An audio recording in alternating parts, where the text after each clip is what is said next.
एक बार एक महात्मा जंगल में अपनी साधना में तल्लीन थे। कुछ समय बाद उनकी आंख खुली तो देखते हैं 4 सुंदर युवतियां सामने खड़ी हैं। महात्मा ने उन युवतियों से कहा कि तुम लोग कौन हो और इस बियावान जंगल में क्यों खड़ी हो और कहाँ रहती हो। महात्मा की बातें सुनकर युवतियां बोली, हम यहीं पर आपके साथ रहती हैं। बाबा जी बोले, मैंने तो आज ही तुमको देखा है और अनेकों वर्ष से मैं यहाँ साधनारत हूँ। इस दरमियान कोई भी मनुष्य, स्त्री या पुरुष मुझे नजर नहीं आए। साफ साफ बताओ कौन हो तुम और यहाँ क्या कर रही हो। उनमें से एक बोली, बाबा मैं बुद्धि हूँ और मेरा निवास मस्तिष्क में है, मैं वहीं रहती हूँ। दूसरी बोली, हे महात्मन, मेरा नाम लज्जा है और मेरा निवास स्थान आंखें हैं, मैं आपकी आंखों में निवास करती हूँ। अब तीसरी भी बोल पड़ी, हे साधु, मेरा नाम दया है, मैं हृदय में निवास करती हूँ, अर्थात आपका हृदय ही मेरा घर है। अब चौथी का नंबर था, वह भी बोली, हे महात्मन, मेरा नाम शक्ति है और मैं सर्वांग शरीर में निवास करती हूँ, अर्थात मैं आपके सारे शरीर में समाई हुई हूँ। उन चारों युवतियों की बातें सुनकर वह संत महात्मा बोले, हाँ देवियों, आपका निवास मेरे इस शरीर में है, लेकिन मैं यह शरीर नहीं हूँ। और ऐसा कहकर वे फिर से साधना में लीन हो गए। कुछ समय बाद जब उनकी आंखें खुली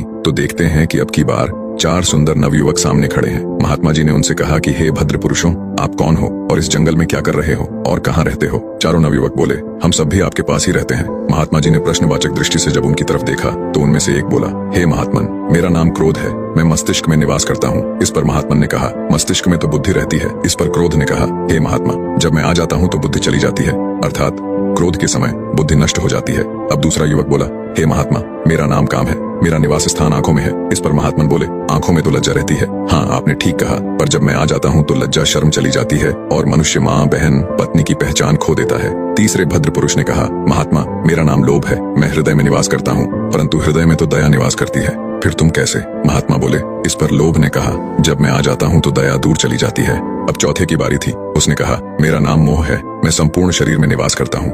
ऋषि बोले, परंतु शक्ति के सामने तुम कैसे ठहरते हो। नहीं महात्मन, मेरे आने पर शरीर शक्तिहीन हो जाता है। महात्मा जी ने कहा, तुम सबने ठीक कहा, तुम सब मेरे शरीर में ही वास करते हो, परंतु मैं यह शरीर नहीं हूँ, मैं इन सबसे परे, इनसे अलग हूँ। ऐसा कहकर वो फिर से अपनी साधना में तल्लीन हो गए। प्रिय मित्रों, इसका तात्पर्य है, जब साधक अपने गुरु के मार्गदर्शन में साधना करता है तो कुछ समय के बाद उपरोक्त सभी कामनाएं उससे अलग होकर बाहर खड़ी हो जाती हैं। वह निश्चल हो जाता है। साधक को ज्ञान प्राप्त हो जाता है कि वह उस प्रभु की एक बूंद का अंश है और बाकी सब जड़ वस्तु है। परमात्मा ही शाश्वत सत्य है।